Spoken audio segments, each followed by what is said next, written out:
क्या Putin Ukraine जाने वाले हैं? क्या पुतिन 9 मई का नाश्ता लुहांस्क में करेंगे और फिर लंच मारियोपोल में होगा? क्या मारियोपोल में पुतिन की फौज मॉस्को जैसी विक्ट्री डे परेड निकालने जा रही है? लेकिन सबसे पहले बात पुतिन के उस प्लान की जिसमें रूस के मॉस्को से लेकर यूक्रेन के मारियोपोल तक सिर्फ और सिर्फ पुतिन का ही जलवा नजर आता है।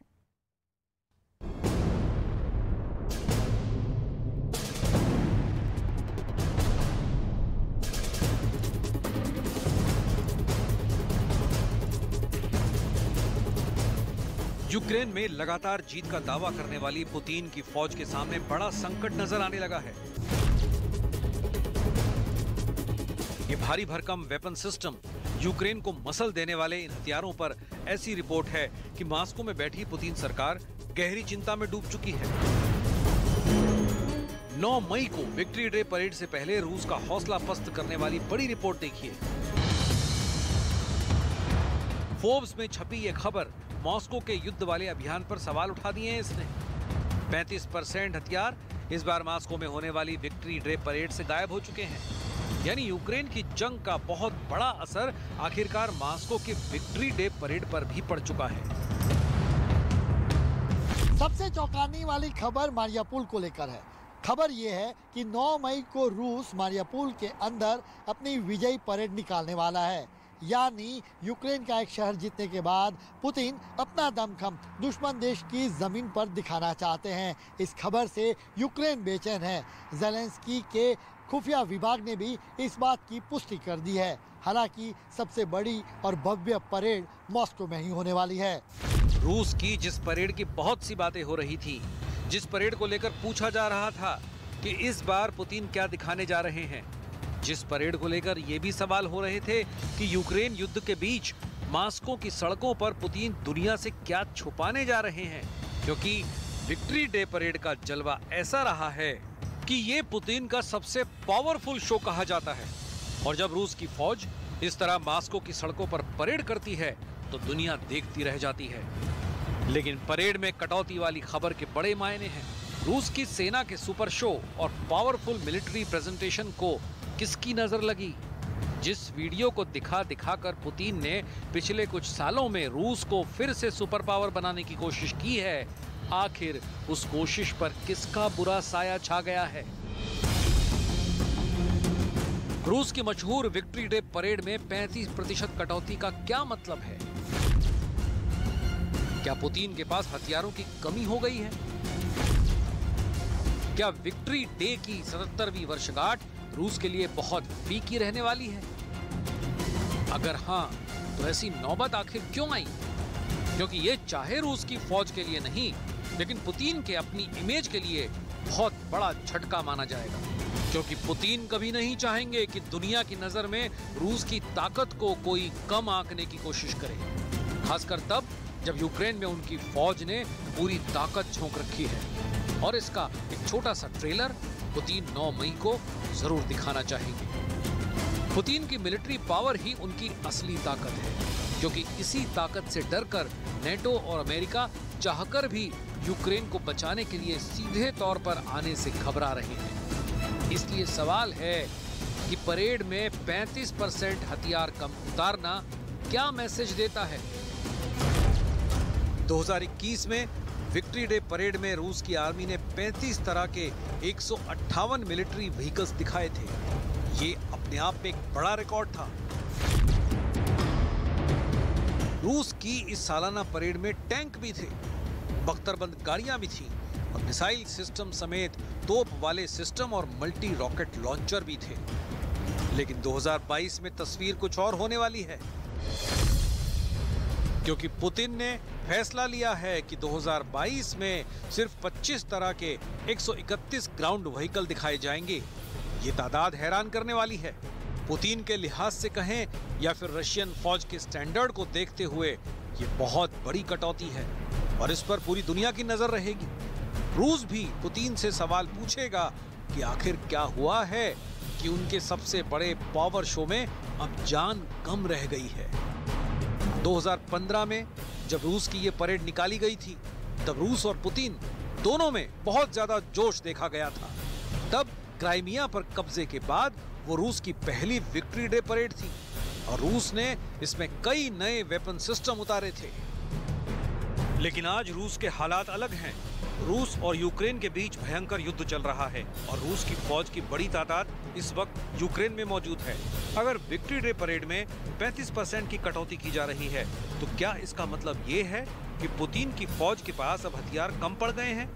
अब तक अलग अलग स्रोत से जो जानकारी मिली है और यूक्रेन की फौज जो दावा कर रही है उसके मुताबिक रूस के करीब 600 टैंक और बख्तरबंद गाड़ियां इस युद्ध में तबाह हो चुकी हैं। इनमें 114 तो सिर्फ T-80 टैंक बताए जा रहे हैं। ये एक बड़ी वजह है कि रूस इस बार विक्ट्री डे परेड में 10 T-80 कम उतार रहा है। इसके अलावा परेड में रूस की बख्तरबंद गाड़ियों की भारी कमी कर दी गई है। जो बख्तरबंद गाड़ियां फौज को फ्रंट तक ले जाती हैं, परेड में ऐसी बख्तरबंद गाड़ियों की तादाद 50% तक कम कर दी गई है। 50% के मायने बहुत ज्यादा होते हैं। इस साल सिर्फ 3 BMP-3 इन्फेंट्री फाइटिंग व्हीकल ही परेड में शामिल किए जाएंगे, जबकि पिछली बार रूस ने अर्माटा सिस्टम के तहत आने वाली अपनी कई तरह की बख्तरबंद गाड़ियां उतारी थीं। ये वो व्हीकल हैं जिसमें सवार फौजी दुश्मन की गोलीबारी से बचते हुए दुश्मन के करीब तक पहुंचते हैं और फिर वहां मोर्चा संभालते हैं। इससे अंदाजा लगाया जा सकता है कि यूक्रेन युद्ध को लेकर पुतिन की फौज पर कितना ज्यादा प्रेशर है। वहीं तोपखाने को लेकर पुतिन को जो रिपोर्ट मिल रही है वो भी रूस के लिए अच्छी नहीं है, क्योंकि परेड में रूस की बड़ी बड़ी हॉवित्जर तोप भी शामिल नहीं हो रही। न ही 122 मिलीमीटर के रॉकेट दागने वाला मल्टी लॉन्च सिस्टम ग्रेड भी इस बार परेड में शामिल नहीं होगा। रूस की आर्टिलरी सिस्टम इस वक्त यूक्रेन युद्ध में बहुत ज्यादा बिजी है, चाहे वो टॉस-1 हो या grade multi barrel rocket launcher. Ukraine युद्ध में इन सिस्टम्स का बहुत ज्यादा इस्तेमाल किया जा रहा है। इसलिए देखा जाए तो विक्ट्री डे में इनका न होना रूसी तोपखाने से बहुत मायूस करने वाली खबर है।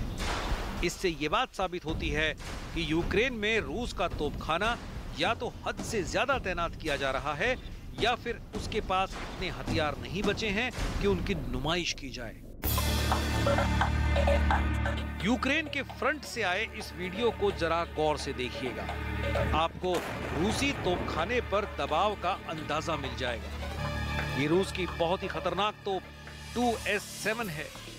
203 मिलीमीटर की ये तोप दुनिया की सबसे बड़ी तोपों में से एक है और इस वक्त ये जो गोले यूक्रेन की फौज पर बरसा रही है उसका साइज देखकर ही आप इसकी विध्वंसक शक्ति और उससे होने वाली तबाही के बारे में सोच सकते हैं। देखिए इस तोप में कैसे ये बहुत बड़ा गोला लोड किया जा रहा है और फिर फायर किया जाता है।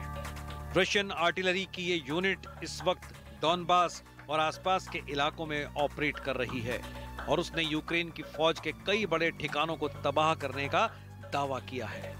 यहाँ से यूक्रेन की फौज को बड़े पैमाने पर रसद और हथियार सप्लाई किए जा रहे थे। इन ठिकानों को तबाह करने के लिए रूस ने काला सागर में मौजूद अपने वॉरशिप से भी कई मिसाइलें दागी। Загадочным оружием большой дальности воздушного и морского базирования уничтожены 6 тяговых электроподстанций в районах железнодорожных станций Подборцы, Львов, Волонец, Тимково и Пятихатка, через которые украинской группировке войск на Донбассе осуществлялась доставка вооружения и боеприпасов производства США и европейских стран. रूस की बेकरारी और उसके हथियारों के इस्तेमाल को लेकर जो स्ट्रेटजी है उसे ज़ेलेंस्की की फौज भी समझ रही है। रूस की डिप्लॉयमेंट को नेटो भी देख रहा है।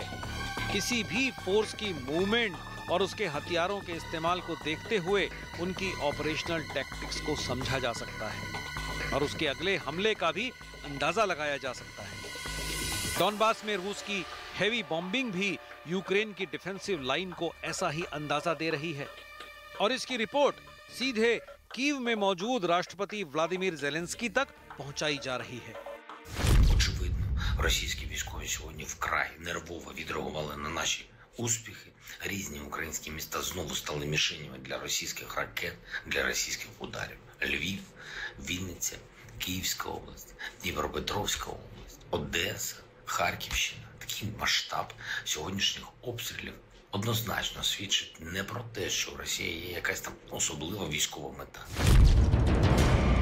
2022 में यूक्रेन में चल रहे युद्ध के बीच पुतिन को लेकर बहुत बड़ा डर ब्रिटेन को भी सता रहा है।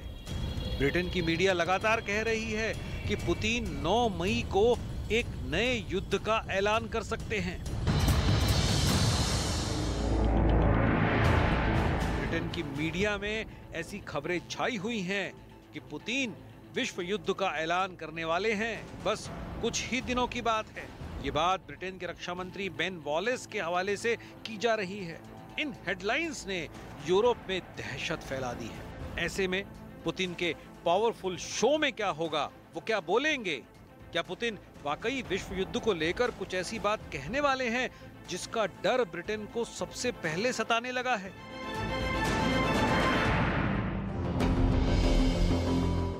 ये बातें तो चलती रहेंगी क्योंकि पूरी दुनिया को डर अब ये सता रहा है कि यूक्रेन का युद्ध 2 महीने से भी ज्यादा खिंचने के बाद अब कई सालों तक जारी रह सकता है। हथियारों की नुमाइश में कमी और पुतिन पर बढ़ते दबाव के बीच अब ये भी सवाल उठ रहे हैं कि रूस का यूक्रेन युद्ध के बाद कोई नया और ज्यादा विध्वंसक इरादा तो नहीं है? क्या दूसरे विश्व युद्ध का जश्न तीसरे विश्व युद्ध की तैयारी दिखा रहा है? रूस इस वक्त अपने बहुत से हथियारों से यूक्रेन पर हमला कर रहा है।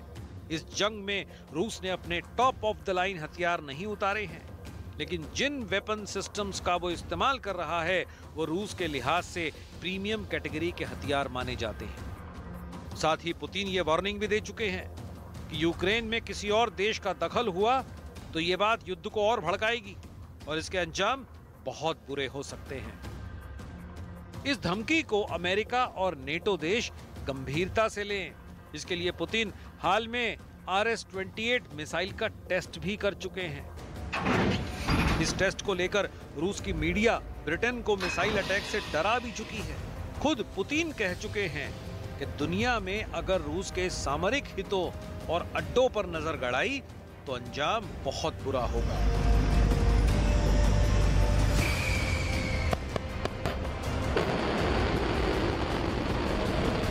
रूस ने दुनिया को RS-28 मिसाइल से डराया है। विक्ट्री डे परेड में इसी तरीके की एक इंटरकॉन्टिनेंटल मिसाइल देखने को मिल सकती है। इसकी पुख्ता जानकारी भी है क्योंकि मॉस्को में जो रिहर्सल चल रही है उसमें टोपोल M मिसाइल को देखा गया है। वैसे रूस में होने वाली विक्ट्री डे परेड को लेकर बहुत सी बातें चल रही हैं और इसका असर कीव में भी दिखने लगा है। ये मॉस्को से आई तस्वीरें हैं और इसका मैसेज सीधा अमेरिका और नेटो देशों तक पहुंच रहा है। ये रूस की टोपोल M मिसाइल है जिसकी रेंज 11,000 किलोमीटर है और इसकी रेंज अमेरिका तक है। टोपोल M बहुत ही खतरनाक मिसाइल है। ये RS-28 मिसाइल से पहले तैयार की गई थी और पुतिन को इस मिसाइल पर बहुत ज्यादा भरोसा है। यही वजह है कि इस बार विक्ट्री डे परेड पर उन्होंने इस मिसाइल को उतारा है और इस जैसी बड़ी मिसाइल को लेकर उन्होंने कोई समझौता नहीं किया। इस मिसाइल का साइज देखिए। 16 पहियों वाले इस कैरियर पर जब इसे रेड स्क्वायर पर उतारा जाता है तो इसका आकार देखकर ही रूस के दुश्मन घबरा जाते हैं। अब सवाल ये है कि विक्ट्री डे परेड पर पुतिन अपने कौन-कौन से खास हथियारों की नुमाइश करने वाले हैं, साथ ही कौन से हथियार ऐसे हैं जिन्हें वो नहीं उतारेंगे, उसके पीछे उनकी रणनीति क्या हो सकती है। सवाल ये भी है कि क्या इस परेड में पुतिन सिर्फ अपने सबसे खतरनाक हथियारों की नुमाइश करेंगे या फिर कुछ ऐसा कहेंगे जिसका डर ब्रिटेन के रक्षा मंत्री जाहिर कर चुके हैं। इस जंग के शुरू होने के बाद से विक्ट्री डे परेड को लेकर बहुत बड़े कयास लगाए जा रहे थे। सबसे बड़ी बात ये कि पुतिन पारंपरिक हथियारों से ज्यादा इसमें परमाणु हमले में इस्तेमाल होने वाले वेपन सिस्टम पर ध्यान देंगे। यही वजह है कि मॉस्को में होने वाली परेड में इस बार पुतिन की परमाणु मिसाइल भी है और न्यूक्लियर बम ड्रॉप करने वाले बड़े बॉम्बर भी। इसे देखिए, ये है Tu-160। ये दुनिया का सबसे बड़ा न्यूक्लियर बॉम्बर है जो आवाज से भी तेज गति से उड़ता है और रूस के पास ऐसे 17 से ज्यादा बॉम्बर है और अब इनकी तादाद 25 से ज्यादा किए जाने की तैयारी है। 40,000 किलो बम और मिसाइल लेकर उड़ने वाला ये बॉम्बर आसमान में अमेरिका की सबसे बड़ी दहशत माना जाता है। मॉस्को में फ्लाई पास्ट के दौरान ये बॉम्बर रिफ्यूलिंग करते हुए दिखाया जाएगा। इसके आगे होगा IL-78 टैंकर, जो इसे हवा में ही फ्यूल सप्लाई करेगा।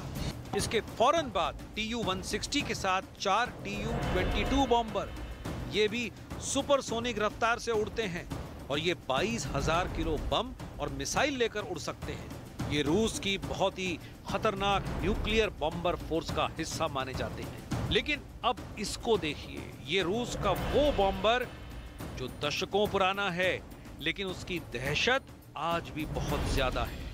ये है TU-95। इस जहाज में लगे प्रोपेलर की आवाज हजारों मीटर की ऊंचाई से बहुत साफ सुनाई देती है। ये रूस की परमाणु स्ट्राइक वाली फ्लीट का बड़ा हिस्सा है।